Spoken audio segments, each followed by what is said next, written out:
బండికి ఎంత కట్టావు? ఎంత కట్టినావు? 60,000 కట్టినావు. మీరెంత ఇస్తారా బండికి? ఓకే, ఆ బండికి మీరెంత ఇస్తారు ఫైనాన్స్? మీరెంత ఇస్తారు ఫైనాన్స్? ఆ నంబర్ రికార్డ్స్ లో ఉంటది. ఎవరు కొట్టాలి? ఎవరు కొట్టినారు అమౌంట్? మనోరు కొట్టినారు. మనోరు కొట్టినాం మళ్ళీ కొట్టినారు కదా. కస్టమర్ సంబంధించిన రికార్డ్స్ ఇస్తారు. ఆ రోజు ఈయన పేరు మీద ఉందే బండి, రికార్డు ఈయన పేరు మీద ఉందా? ఈ కస్టమర్ వచ్చేసి కస్టమర్ ఎవరి దాంట్లో అయితే అకౌంట్ డబ్బులు కట్టమంటాము, సంతకం పెట్టాలి, ఓల్గా పట్టాం. కొట్టాం కదా, అది ఆయన పేరు మీద ఉందా రికార్డు? ఆ రోజు రికార్డు ఈయన పేరు మీద ఉందా? ఆ రోజు రికార్డు లేదు. రికార్డు లేదు.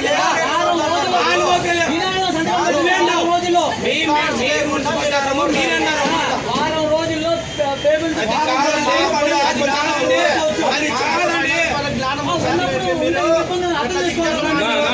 అది కాదండి.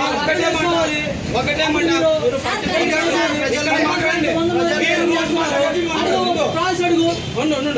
ఈ బైబల్ ఫైనాన్స్ ఉండేటువంటి ఫస్ట్ ఎన్డార్స్మెంట్ ఎక్కినాక ఫైనాన్స్ ఇచ్చినాక మళ్ళీ ప్రైవేట్ ఫైనాన్స్ అండి. మీకు ప్రైవేటేనా?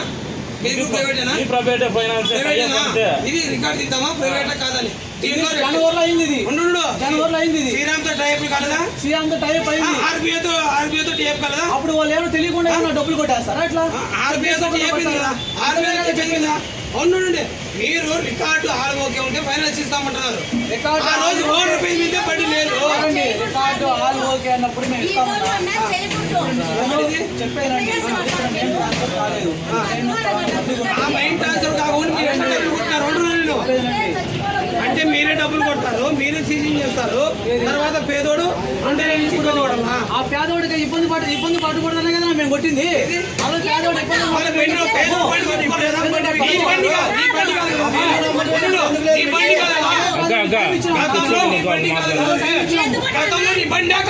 గతంలో ఇతర బండి కూడా కాదన్నా. అప్పుడు మరి కాదు కదా, నువ్వేంటి తీసేస్తావు?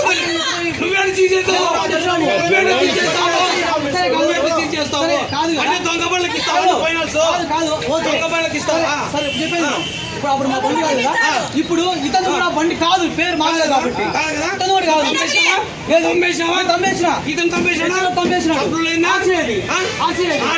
నువ్వు ఎట్లా బండి సీజ్ చేస్తావు? దొంగ బండి నువ్వు ఎట్లా తెస్తావు? నువ్వు ఏమి ఇచ్చినావు? సీజ్ చేసావా? ఏం లెటర్ ఇచ్చినావా? లెటర్ ఇచ్చినావా? చూపి చూపి చూపి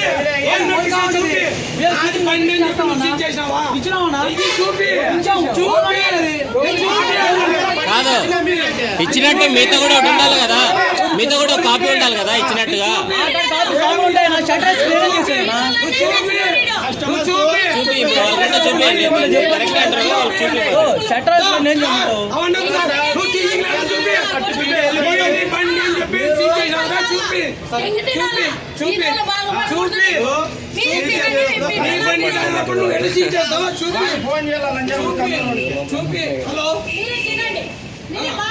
మా కల్లూరు గ్రామవాసులైనటువంటి ఒక రవి అనే పిల్లోడు ఆటో కార్మికుడు.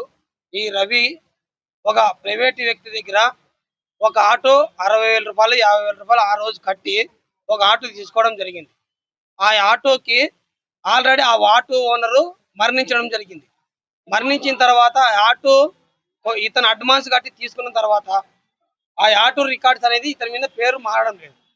ఒకవేళ ఈ తన పేరు మీద మారకనే ఈ రాఘవ ఫైనాన్స్ వాళ్ళకు ఒక ఫైల్ పడాలా, మాకు ఒక కమిషన్ పడాలా, పై స్థాయికి వెళ్ళాలని చెప్పేసి ఇక్కడ ఉన్నటువంటి ఎంప్లాయర్స్ స్వార్థపూరితంగా ఒక పేదవాడిని బలి చేస్తూ ఆటో ఇతని పేరు మీద లేకపోయినా కూడా వాళ్ళు 30 రోజులు టైం పెట్టి ఆ ఆటోకి ఫైనాన్స్ ఇవ్వడం జరిగింది.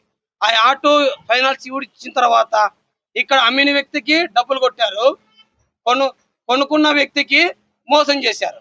ఏ విధంగా మోసం చేశారంటే, కొనుక్కున్న వ్యక్తి కంతు కట్టుకోకపోతేనో, లేకుంటే ఆ ఆటోకి సంబంధించిన ఓటీలు కట్టకపోతేనో, ఇంకోటి చేయకపోతేనో అతను తప్పు. ఒకవేళ 3-4 కంతులు కట్టలేకపోతే సీజ్ చేయొచ్చు. సీజ్ చేయకపోగా వాళ్ళు ఆటో రికార్డు మారలేదని చెప్పేసి 30 రోజులు టైం ఇచ్చిన తర్వాత ఇదే రాఘవ ఆటో ఫైనాన్స్ వాళ్ళు ఆ ఆటో తీసుకొని రిటర్న్ సీజ్ చేసుకోవడం జరిగింది. దాదాపు 2 నెలలు ఈ పేదవాడు 60,000 వడ్డీతో తెచ్చిన డబ్బులతో ఇబ్బంది పడుతూ అతను తిరిగిన ఆఫీసు లేదు. రాఘవ ఫైనాన్స్ కాడికి వస్తే నువ్వు బండి తమ్మేపి అంటారు. తర్వాత అక్కడ ఉన్నటువంటి ఓనర్ని పోయి అడిగితే నువ్వు బండి అమ్మినావు కదా తమ్మేపి అంటే ఆయన పోయి తిప్పలు పడుతున్నాడు. ఆయన ఆ రోజు ఏం మోసుకున్నాడు, ఒక కంతు కట్టిస్తానని చెప్పినాడు. ఈ రోజు నెల రోజులు ఏమన్నా ఆచి మీదట్టుంది, ఓనర్ చనిపోయినాడు, నేను కంతు కట్టిస్తానన్నాడు. ఓకే రైట్, అది జరిగిపోగా ఈ రాఘవ ఫైనాన్స్ వాళ్ళు ఒక ప్రైవేట్ వ్యక్తిని పంపించి రవి పేరు మీద లేదు, రాఘవ ఫైనాన్స్ మీద లేదు ఆ ఆటోని ఎట్లా సీజ్ చేస్తారు? ఇది ఆర్బీఐకి విరుద్ధం. తర్వాత ఆర్బీఐ లైసెన్స్ ఇచ్చినటువంటి చట్టబద్ధంగా ఇది నేరం. ఒక పేదవానికి ఒక లోన్ ఇవ్వాలంటే ఆల్రెడీ వీళ్ళకు ఉన్నటువంటి రికార్డ్స్ ఆల్ ఓకేగా ఉండాలా. బండి రికార్డ్స్ ఓనర్ కస్టమర్ మీద ఉండాలా, ఆర్సీ ఉండాలా, తర్వాత ఇన్సూరెన్స్ ఉండాలా, తర్వాత లైఫ్ ట్యాక్స్ ఉండాలా. ఇవన్నీ చూసిన తర్వాతే మీరు లోన్ ఇవ్వాలా.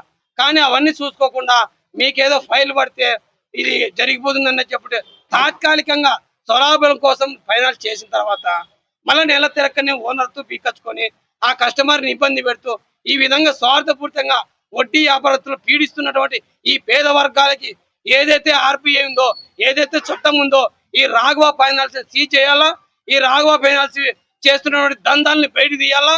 తర్వాత ఈ దందాలు బలవుతున్నటువంటి పేద వర్గాలకి న్యాయం చేయాలని చెప్పేసి ఈ రోజు భారతీయ భీమసేన సంఘం, తర్వాత బహుజన రాజ్యాధికారి సంఘాలు, తర్వాత ఎంఆర్పిఎస్ సంఘాలు పెద్ద ఎత్తున పేదవాడి పక్కన గొంతు ఇప్పడానికే మేము ఇక్కడ వచ్చి కూర్చున్నాము. కాబట్టి వాళ్ళు చేసినది పక్కా పోర్ట్ అంటే పక్కా వాళ్ళకి రూల్స్, వాళ్ళే రాసుకున్న రూల్స్, ఏ విధంగా ఫైనాన్స్ ఇవ్వాలని, ఏ విధంగా మేము కట్టించుకోవాలని.